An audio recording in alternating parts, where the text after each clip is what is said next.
Tarjeta sube. El gobierno nacional anunció en el boletín oficial que la tarjeta se empezará a utilizar para pagar el peaje y realizar compras en diversos locales. Además, agilizaría el procedimiento de cobro, solucionaría el problema del cambio, reduciendo el manejo de dinero en efectivo. Su implementación estaría prevista en un mes.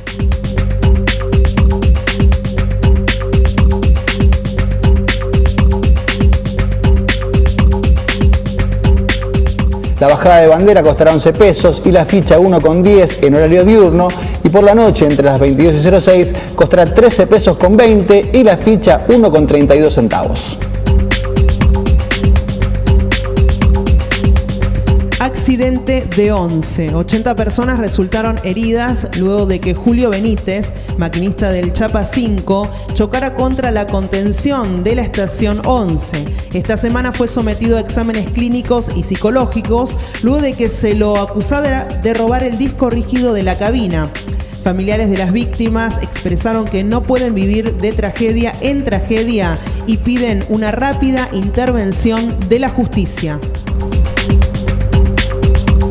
Incentivo escolar. La Dirección General de Evaluación Educativa del Ministerio de Educación incentiva a los jóvenes que terminen la escuela con métodos no convencionales. Al comparar con metros cuadrados de departamentos que se podrían comprar, con automóviles y viajes a Mar del Plata que se podrían adquirir en caso de terminar el nivel medio. Padres, alumnos y profesores expresaron que este incentivo revela que para el macrismo la educación y la salud constituyen un gasto antes que un derecho. Villa Lugano quiere fútbol. Vecinos del barrio porteño protestaron bloqueando ambos sentidos de la autopista para que se restaure la cancha de fútbol del Club Alvariños para poder jugar al fútbol. A fines del 2010, el predio fue tomado por personas que instalaron viviendas precarias sobre la cancha de fútbol. Al momento siguen esperando que tanto dirigentes del gobierno nacional y el de la ciudad les den una solución.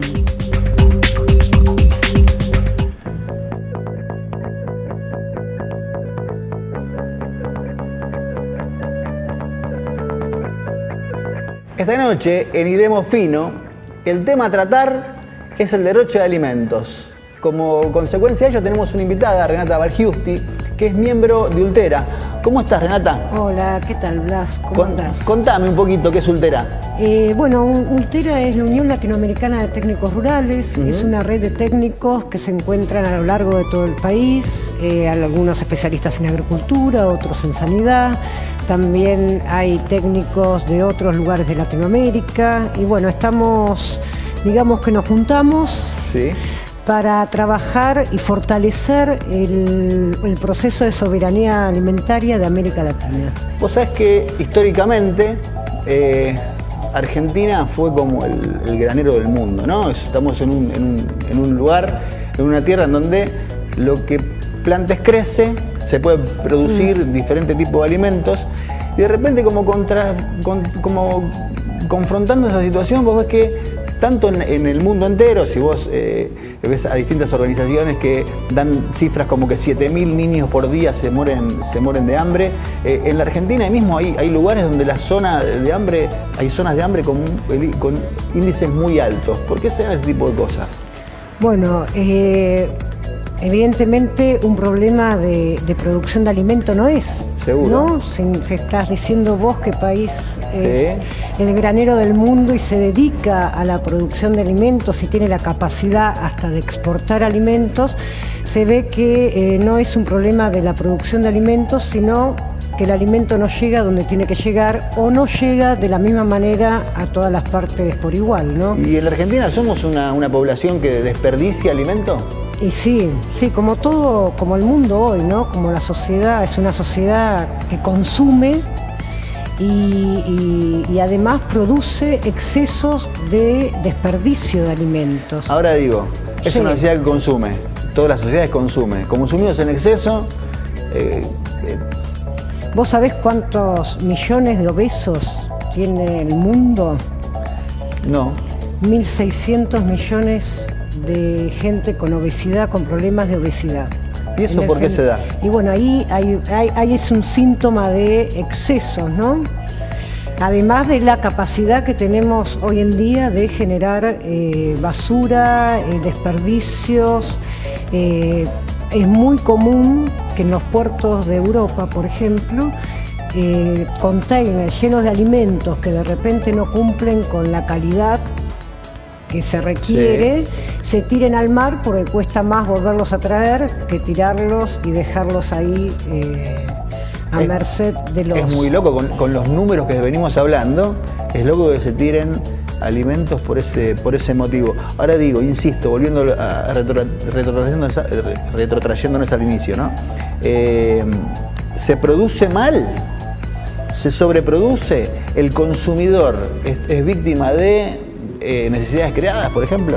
Por un lado, vivimos en una sociedad que consume, ¿sí? Está todo el tiempo diciéndote consumí, consumí, consumí, entonces consumimos en exceso, ¿sí? No solo uno tiene que tener en la heladera un queso con gusto a queso, sino que la sociedad te pide que además tengas un queso con gusto a jamón. Sí.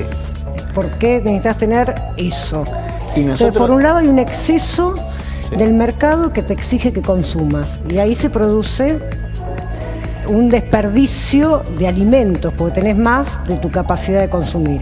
Y por otro lado, los alimentos, hay un sector de la sociedad que no le llega el alimento, ¿sí? Que está fuera de la estadística, fuera de la demanda.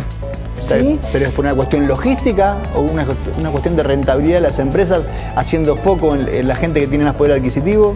Bueno, por un lado las empresas no están pensando quién tiene hambre o quién está sin comer.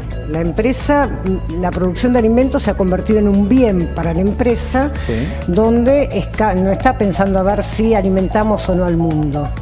La empresa produce y si le es rentable producir 100 latas de tomate, las va a producir. Si después esas latas de tomate se consumen o no, a la empresa no le interesa. ¿Sí? No hay desde... Más allá del foco rentable, que es lógico, ¿no? Una empresa se crea para ser rentable, ¿no? ¿Tienen alguna acción en función del aquel que menos tiene? ¿Hay acciones de responsabilidad social? Bueno, puede ser que algunas empresas tengan cierta responsabilidad social, pero bueno, acá también existe un Estado, existen las políticas públicas, tiene que estar dirigida, tiene que haber políticas donde no lo dejen a merced del mercado la producción de alimentos. Tenemos que tener como país, como comunidad, la posibilidad de decidir qué queremos producir, cómo lo queremos producir y de qué manera lo queremos consumir, ¿no? Renata, ¿eso tiene que ver con la soberanía alimentaria? Eso es la soberanía alimentaria, ¿sí? De eso se trata también Ultera, en trabajar la producción de alimentos en esa tendencia, porque eso nos da la posibilidad de que todos tengamos un plato de comida en la mesa, ¿no? O sea que ya el foco no está en lo más rentable, sino en lo que realmente uno necesita. Y además pensar en la producción de alimentos, producir alimentos, la agricultura, es cultura. ¿Sí? Hay un conocimiento detrás de la producción de alimentos que no solo tiene que ver con la cuestión productiva o con la cuestión de la economía, tiene que ver con una relación de la sociedad con la naturaleza, donde se establecen vínculos que tienen que ver también con la necesidad como seres humanos de alimentarnos. De hecho, no es lo mismo producir alimentos en el altiplano que producir alimentos en la Patagonia. Las sociedades, las comunidades se relacionan con sus recursos naturales y producen también en una forma armoniosa para producir alimentos en cantidad y en calidad de acuerdo a sus necesidades. Lo que pasa es que en el mercado todo eso se desdibuja y se pierde un poco lo que es el objetivo de la alimentación en el mundo, ¿no? ¿Cómo se revierte esto de que aquel que no tiene tenga? Y que el que tiene la reparta. ¿Eso es utópico o es viable? Y es viable si cada uno lo piensa así, ¿no? ¿Y Debería ser viable. Yo por lo menos si tengo, intentaría repartirlo, ¿no? Sí, por otro lado, ¿qué podemos hacer? Los ciudadanos comunes, el usuario común, el común denominador. ¿Qué papel puede jugar de la mejor manera para que esto suceda? ¿Qué deberíamos hacer? Bueno, si hablábamos al principio que el tema del excedente de alimentos, que del desperdicio de alimentos tiene que ver con una cuestión de consumo, y todos somos consumidores de alguna manera, digamos que sí, que en primer lugar tenemos que ser conscientes que tenemos un poder importante en eso, que no tenemos que dejarnos llevar por el mercado o por lo que nos dicen las publicidades o lo que nos hacen sentir. Nosotros tenemos que tener capacidad de decisión en el momento que nos convertimos en consumidores de alimentos, ¿sí? Si a partir de mañana acordamos, nos ponemos todos de acuerdo y decimos, bueno, a partir de mañana vamos a ser responsables en el consumo. Y bueno, las empresas que producen alimentos estarían en problemas. ¿Sí? Por ejemplo. ¿Qué pasaría? ¿Cuál es tu visión? ¿Qué pasaría? ¿Qué decisión tomarían las empresas? ¿No les quedaría otra que ser más responsables? Sí, se les produciría, yo creo que o sea, es una utopía, ¿no? Pero se les moverían los estantes, digamos. Sí. Se les empezaría a mover la estantería. Totalmente. De cualquier manera, no es solo un problema de las empresas, ¿sí? Acá de lo que se trata es de producir alimentos, sí, de una manera con otro sentido, ¿sí? Vos pensás, yo te voy a tirar un dato. Si hablamos de producción de alimentos y hablamos de excesos de alimentos, no podemos dejar de pensar en el hambre en el mundo, ¿sí? Totalmente. Si hablamos que hay desperdicio de alimento, nos remitimos sí o sí al tema de la gente que no come. Totalmente. La mayor proporción de gente que no come, sí, está en el campo, en las áreas rurales. El 70% de la gente que no come, sí, es del área rural. Pero si ahí se produce. Y bueno, entonces ahí también está el problema. Entonces un tema, ¿sí?, logístico no es. Además, sí, el problema logístico es de qué manera podemos distribuir ese alimento que no se come. Totalmente. ¿Sí? Eso sería un problema logístico, de qué manera distribuimos eso que hoy no se come y se tira. Pero hay otro problema, es cómo hacemos para empezar a producir con otra matriz productiva, ¿sí? Total. ¿Cómo hacemos para que la producción de alimentos sea justa, igualitaria desde el vamos, ¿sí? Sí. Que la gente que produce los alimentos se quede también con una parte de eso y sea la primera en poder tener un plato de alimentos como se debe en la mesa, ¿no? Renata, qué bueno, sinceramente, qué bueno que haya gente que piense en esto.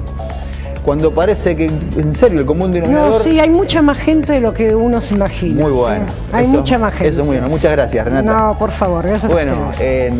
En Hilemos Fino, la verdad que una entrevista más que interesante, ¿no? Dos cositas. Te recomiendo que leas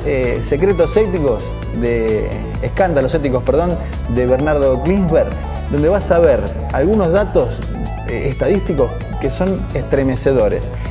Y otro tema más, a veces te llegás a un lugar en donde tenés una bifurcación. Vos puedes elegir en este tema no hacer nada o tomar por el lado derecho, a lo mejor, que es el que a lo mejor te pone en un lugar de toma de decisiones para evitar que aquel que no tenga para comer en lo sucesivo sí tenga, ¿no? Está bueno, como decíamos con Renata, que haya gente, y según ella mucha, que piense en esto, en el beneficio de aquel que no tiene nada. Seguí con nosotros, que tenemos mucho más Parque Vida Noticias.